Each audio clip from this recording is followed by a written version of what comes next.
Good evening, everyone. It's around 6 p.m. Let's see what time it is.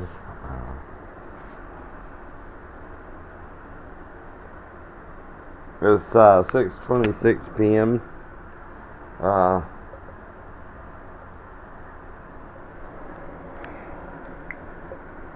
Alright.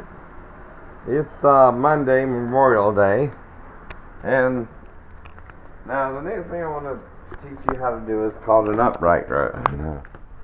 And it's a little bit easier to do than a bench press, but it's about the same thing in a way too. It's not as good as building up your chest muscles, but it does help with your back muscles. Now these idiots want me to bench press 400 pounds without a spotter, and I won't do it. You gotta be wise as a serpent and harmless as a dove.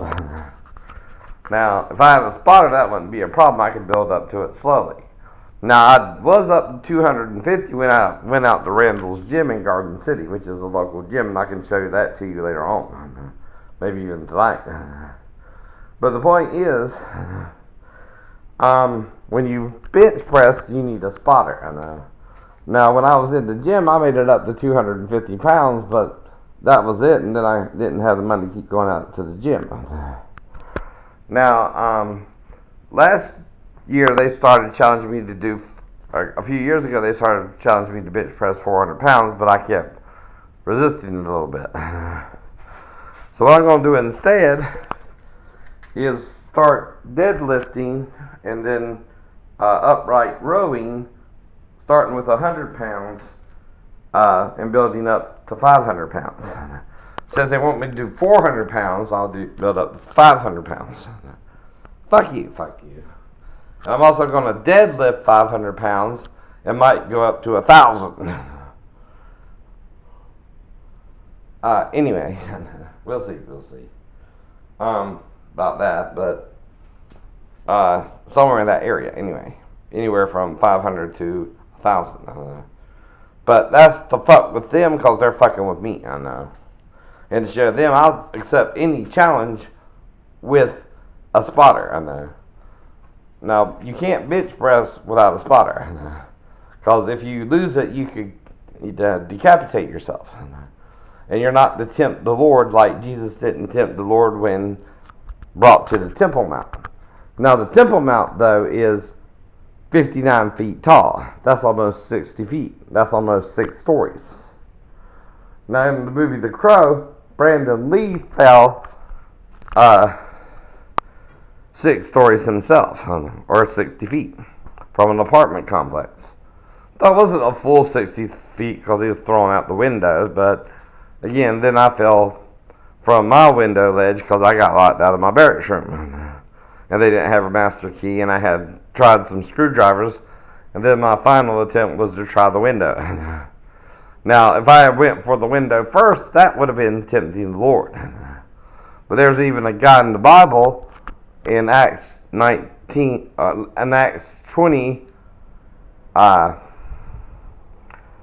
verses 8 through 10, Acts chapter 20, verses 8 through 10, who also fell out the window of the third loft for a 3-story fall.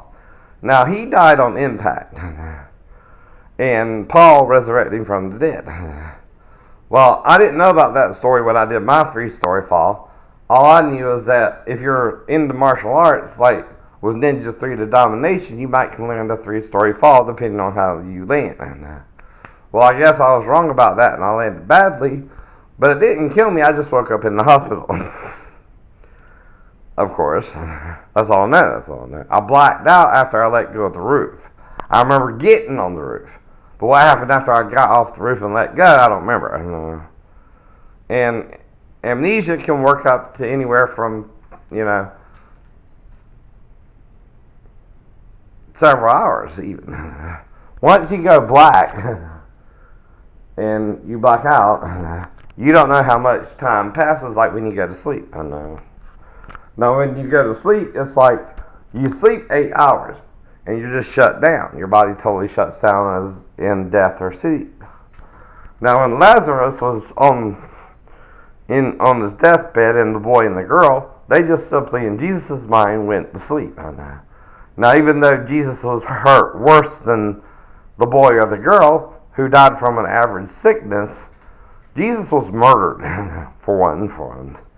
And the only other people that were almost murdered were Shadrach, Meshach, and Abednego in the fiery furnace. But that means you might could also survive a bomb blast or even fire and be healed. But the problem is faith level. You have to have the faith of Shadrach, Meshach, and Abednego to be healed of a bomb or fire. Now, if they were in the fiery furnace and it wasn't just a made-up story, and there is a real kingdom of Babylon, and we have heard of Daniel, and his records are shown in Babylon. He was a very important wizard in their understanding of him, and he was a sorcerer in their understanding of him.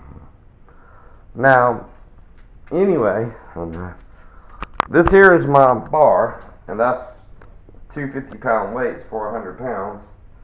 And there's my two weight holders, the red one and the two red weight holders, so that I can clamp the weight so it don't move around. Now, when you lift weights, you want to start with a safe weight and build up. That's what I'm doing right now, around 100 pounds, because A, I ain't lift weights in a while because of all I've been going through, and B, the Abilify and other drugs like that have been making me have weight issues and stuff like that too. And plus with the arthritis in my ass and ankle, it's hard to move around sometimes. So I got to plan it out differently do things differently than other people. Now, to begin with, you got to get your bar and make room to do the actual exercise.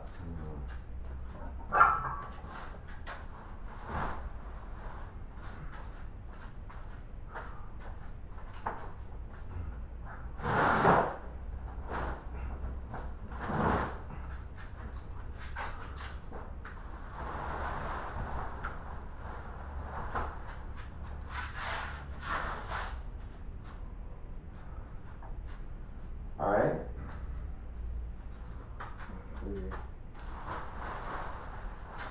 Scoot you out the way. I want the deer out the way.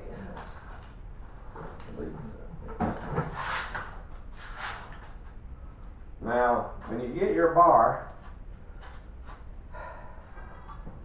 they usually weigh about 10 pounds. So really what I'm going to be doing is lifting about 110 pounds. Now, to prove it, I'll just weigh the bar for you real quick. Now, look. Now, this is one clamp for the bar.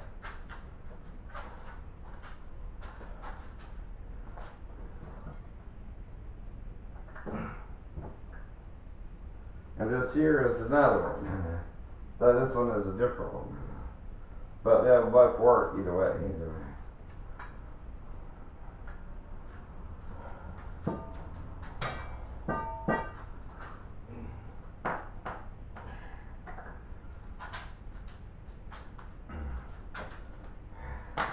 For easy access, just put them about the bar's length, and then that way when you got the weights together and stuff like that, you can do that.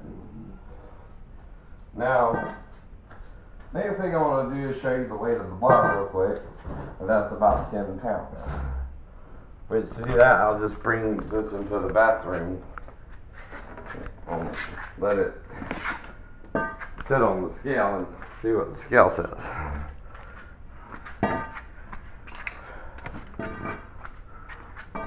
Might be 5 to 8, but you know, we'll see.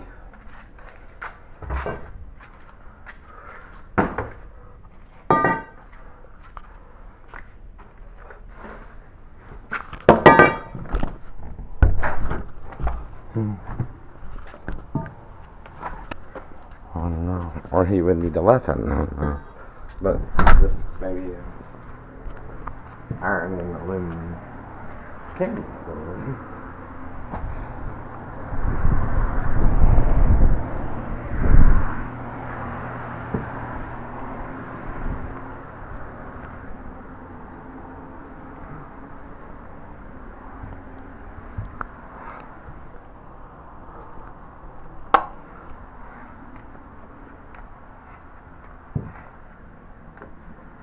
Alright.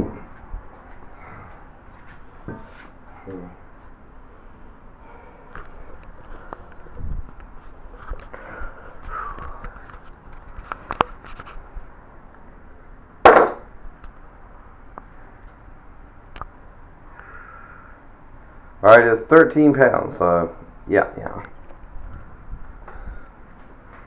Well, anyway, was a little off. So really I'll be lifting about 113 pounds today.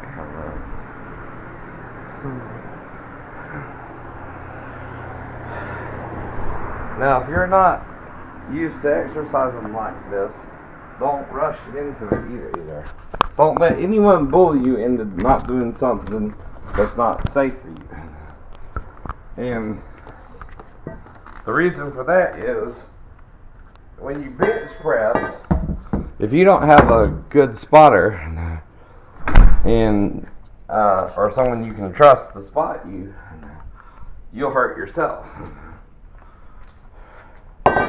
And if the weight lands badly and you can't lift it up, you'll either choke yourself to death because of the weight, or you'll have to roll it down your stomach or something like that to get it off of you.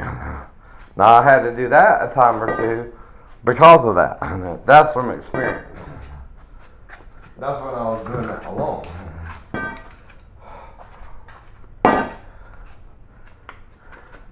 And that's what I was telling them. It's not that I don't know that you're not supposed to lift that much weight. I do. Alone. They're just being dicks about it. They're acting like I ain't got to do anything, and I don't have to play by the rules, but I do. I always play by the rules, I know. So did Jesus. That's the point, too. Yet certain rules he broke and certain rules he kept, depending on what they were and how they were done. Like he let the disciples eat corn on the Sabbath, which was back then working.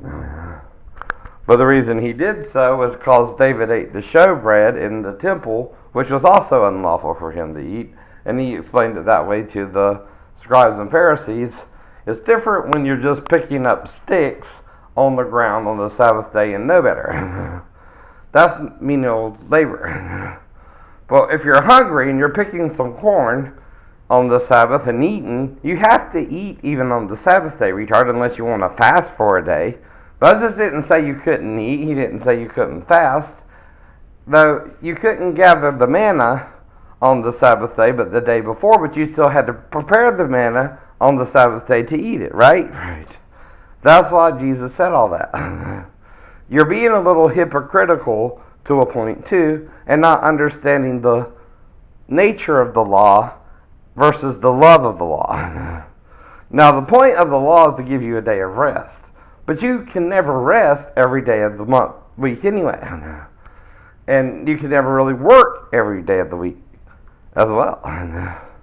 Now, no one can work 24 hours a day, 7 days a week at all.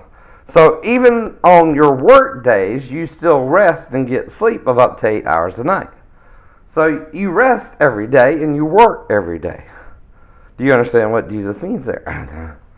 Now, the problem is you don't want to acknowledge what he means by love of the law. The law is meant to protect you from not doing any menial labor. But even picking up a stick on the Sabbath day doesn't have to meet being stoned either. That's a little going overboard with the law. Now, work would be picking up a pickaxe and working and trying to get coal from a coal mine. That's working on the Sabbath. But picking up sticks even that is not working on the Sabbath. That could be a menial task you needed to do to gather firewood. That's no real big deal, but they stoned him anyway. Now, what do I mean by that? It all depends on what you're doing and why you're doing it on the Sabbath day.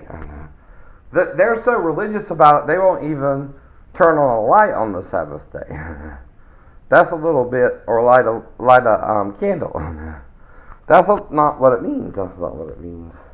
If you don't turn on a light or you don't light it, you only have the light of the sun. And then you can't see where you're going at night. Then you can't even drive your car home from Shabbat or service and stuff like that. Or you have to walk everywhere on the Sabbath, which walking is a work, I know. It's exercise, I know. If you can't walk on the Sabbath and you can't work on the Sabbath, walking is working too. You're exercising. Exercising is working out your body, I know. If you're that religious about it, you have to sit home all day on the Sabbath and do nothing but eat. And then you would still have to prepare your meals unless you prepared them the following day. Do you understand what I mean there? And then in eating the meal, you're working. Because you have to stick it in the fork and then stick it in your mouth. You can't be so religious about not working on the Sabbath and not realize you're really already working on the Sabbath to begin with. You work every day of the week. The idea of rest from work is just so you don't have to do any hard labor on at least one day out of the week to give you a day of rest. Now we rest Saturday and Sunday, the Sabbath and the first day of the week because of Christianity. Now that's just giving us an extra day of rest. Whereas before we worked 6 days, now we just work 5. Now I used to work a job with Flora Daniels where we worked 4 days a week and had 3 days off. And again, you can work 3 days a week and half a day on the 4th day. It's up to you. But the point is, no matter how long you work, if you're doing your job, that's up to you. Now, what if you work 7 days a week like the Gentiles? Are they going to hell, Jews, because they work 7 days a week? No. God is not here to punish us for every little mistake. That's the bad guy. Now, if you listen to the story Moses was trying to tell you about the 2 trees in Eden, whether metaphorically or literally, this is how it could be metaphoric if it represented the 2 beings who were at odds with each other in the heavens. One is called the tree of life and one is called the tree of the knowledge of good and evil. Now, if these 2 beings were at odds with each other, and one was the good guy and one was the bad guy, and the bad guy wanted us to eat of the tree of his body, but the good guy did not because he knew that would be a sin for us, either way, to eat of his body or the other guy's body, all he could do is tell us not to eat of the tree's fruit, right? That in the day we eat of that tree's fruit, we would surely die. Because it wanted to do something to us if we made that mistake, which was to cause our death. Now, even though they ate of it, anyway, they still didn't die to around, let's say, 100 to 1,000 years. We don't know the real actual timeline or anything, but Moses suggests they lived 930 years after they ate, though he also said a common lifespan is 120. So we don't know for sure, but they lived at least 120 to maybe 930 years, but we have no clear calendar back then to really mark it. And the human race is a strange thing, and even though Moses was part of the Mesopotamian area at the time, including Egypt and Assyria and the other countries around him, their civilization was just about 10,000 years old, if you trace it back. It's the oldest civilization in the modern world. But there's no real proof of any civilization dating back more than that either. That's part of the problem too. Now, suddenly, human beings started on this planet and creating civilizations. Before, there was nothing. Then, things started being created by the species known as Homo sapiens in science. And again, before that though, man lived in caves and things like that. Though even then they had art and stuff like that. And even before that, there were the dinosaurs and things like that. So we're sort of right in some of our theories, but we're also wrong. That means we don't know everything. That means Moses didn't know everything. That means he was just making a suggestion there, not a fact. What's the difference between a suggestion and a fact? The details. Now, today we know more details about the past than we knew in Moses' day or Jesus' day until me. Now that's why I'm doing things differently than Jesus too. But I'm also looking into everything and trying to understand it all. Paul said you have to learn to believe all things if you want to truly love someone. Anyway. Alright, let's get to the exercise because it'll just be a brief listing of the 113 times. Anyway. And that's part of the point there. Now, the thing is though, only certain creatures don't need it to be male and female. They are hermaphrodites, asexual creatures, and then male and female. These creatures are part of nature. In fact, a seahorse is the only male of the species that actually carries the offspring, whereas the female conceives them and places them in the male's pouch. Now this to us is ass backwards, but we're not that creature. Yet again, however that creature was made or formed or evolved, we don't know that either. But it does exist. Now these oddities in nature might prove a creator as well, that individually created us based on an evolutionary pattern. Using a little bit of science and supernatural means. That's all I'm saying. But the point is, however, whatever you believe, you have to look at the whole picture, not just parts that some asshole you don't even know shows you. That's part of the problem too.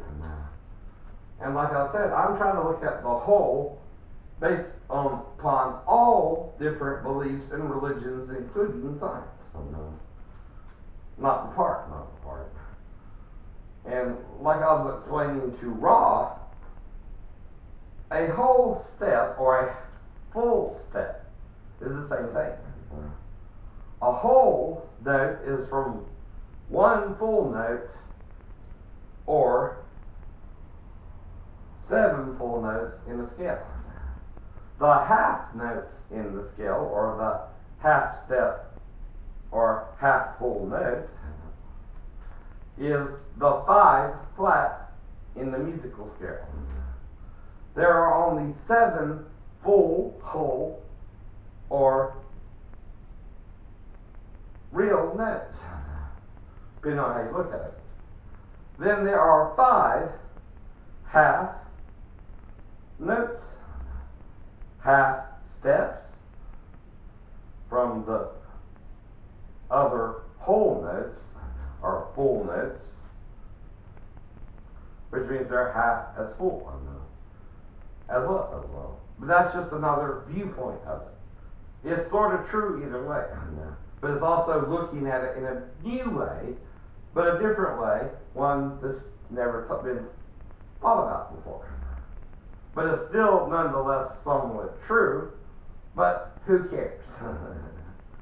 If I want to call it a whole note because it's a full note, that's what I mean. Now, a whole note in a musical scale is 4 beats per minute in a 4/4 signature. But it can also be 3 beats per minute in a 3/4 signature, or 2 beats per minute in a 2/2. It all depends on the actual measure and the actual cadence of the song. Meaning what? A song has a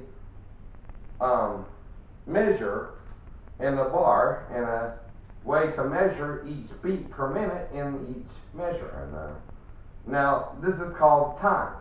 There is 4/4 time in 4/4 measure. Meaning there's 4 quarter notes in each measure, 2 half notes, or 4 whole notes, or 1 whole note, which is 4 beats per measure.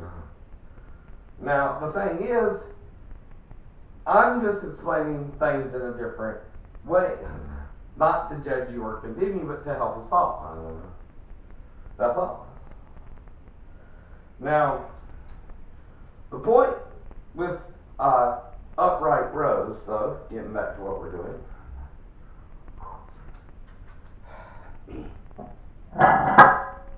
this here is a 50-pound weight, as I showed you before. Now, you see I'm not having too much problems lifting it. That's why I believe I might could do 113 pounds for today. Now, when you do this, you want to put the weight and the clamp on first.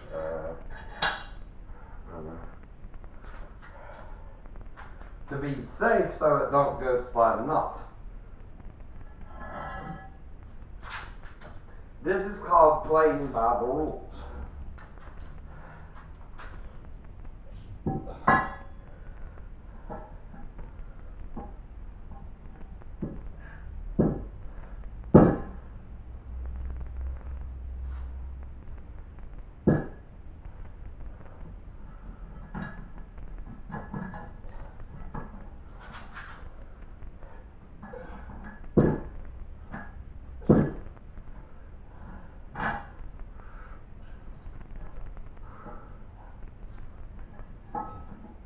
Now, the reason why I'm having problems with the weight is the bar is bent and I can't slide it on straight.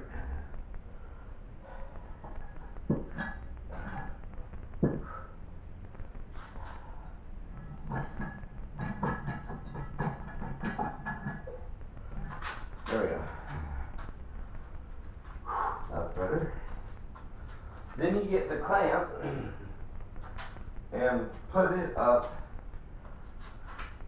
close to the weight as well. Now that the bar is somewhat even, you work on each side to get the clamp the bar and the weight.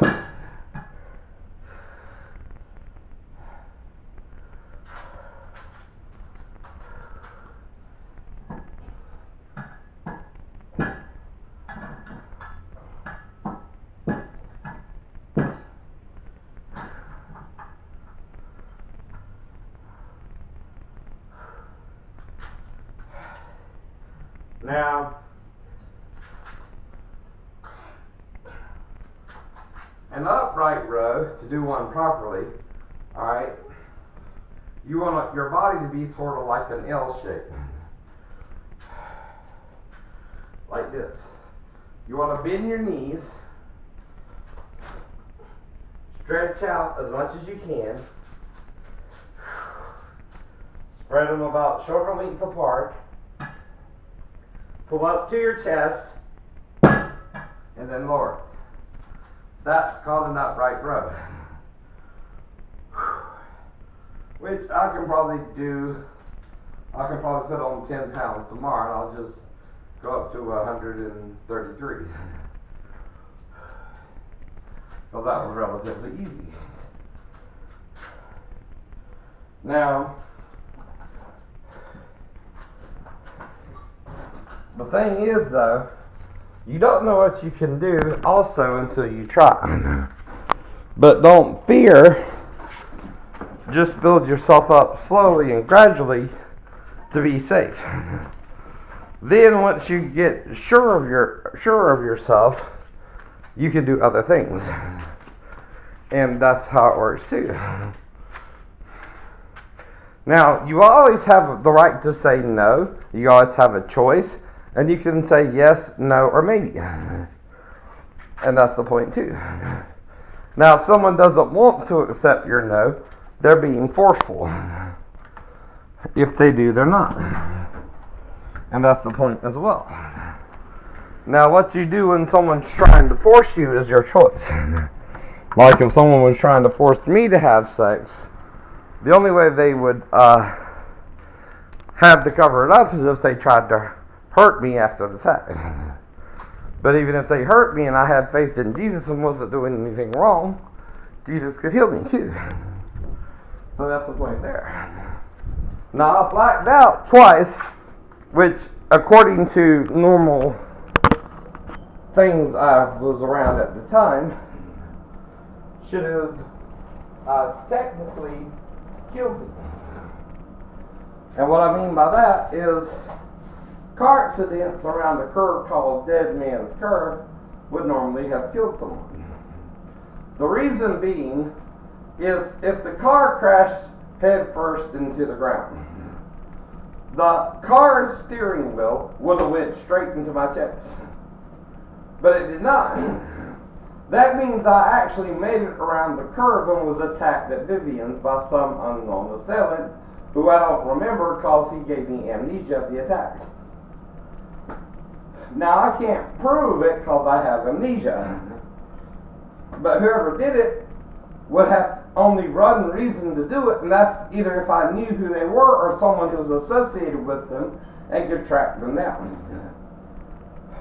Like David Pelham or Johnny Norris, for example. Those are people I would have known back then who could have given me a little shit at that time. And again, I hadn't seen David or Johnny in a while when that happened.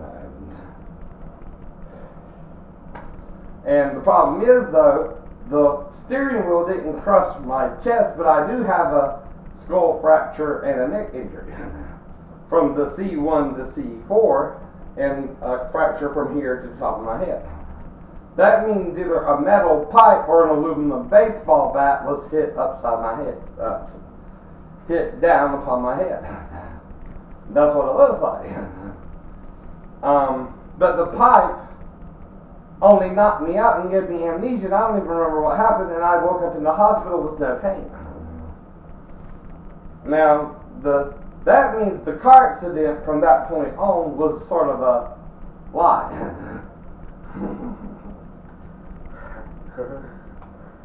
Now, just because I don't remember the person's name, don't mean they ain't on my shit list either.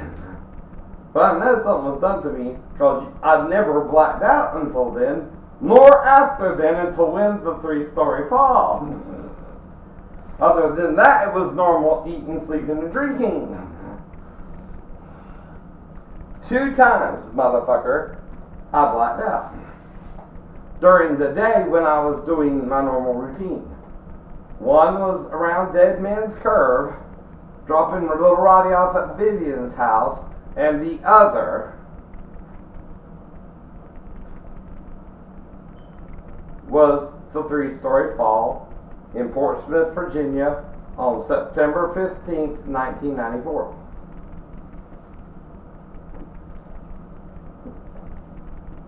I can't say if it was the same person because of the amnesia. But the forensics is showing me someone attacked me 2 times in a row. Now, whether it was the same person who became obsessed with me, I can't prove that. But he also would have had to have been in the military too. That's the point too. Only a military person can get on the base as well. So that's the problem there. Now, since I have amnesia, what is proving to me I was attacked is comparing my x-rays to other people's x-rays. That's all I can do right now. That's called forensics and science. So anyway, I know someone attacked me at least twice physically, if not more than that, because I also have briefer blackout periods with the watch when I was living with Teresa around 2010 to 2013, and with the car keys recently where they were moved around and one was broke off of the keychain and shit like that.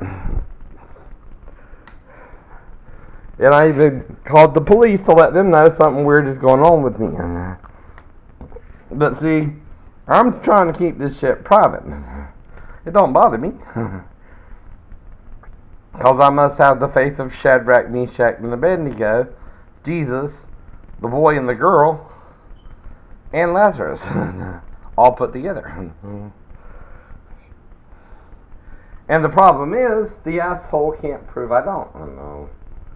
Or he wouldn't be arguing with me every day. I'm freaking him out because he knows what he did to me both times. I don't even fucking remember, and that's because Jesus compared death to sleep, meaning he didn't remember what happened to him probably during his crucifixion, except that the disciples described it, because John and the women witnessed it. That's why the only reason we know. Now, Judas was really the man of faith, because had he not done that, even the 11 sin. See, here's the problem. There's only one truth. If you're only teaching part of the truth, you're lying. You're lying. Well, John said every liar shall have their part in the lake of fire, too. Well, what if the disciples lied and didn't tell us everything Jesus told them during the 40 days after the resurrection? I know. That means they told us part of the truth and blamed it on their worthiness in the book of Revelations, and Isaiah blamed it on stubbornness of the learned to teach the unlearned, and the unlearned not even wanting to learn it. That's the problem too. But that's a choice. Now, am I anything special other than someone who had a dream, heard a voice that said that's you, and read about the two witnesses and trying to understand what it all meant? That's all I am. That's all I am. I'm not Jesus. I'm just like you. I know. I'm not anything special. I know. Jesus died for my sins, in other words, the same as he died for yours.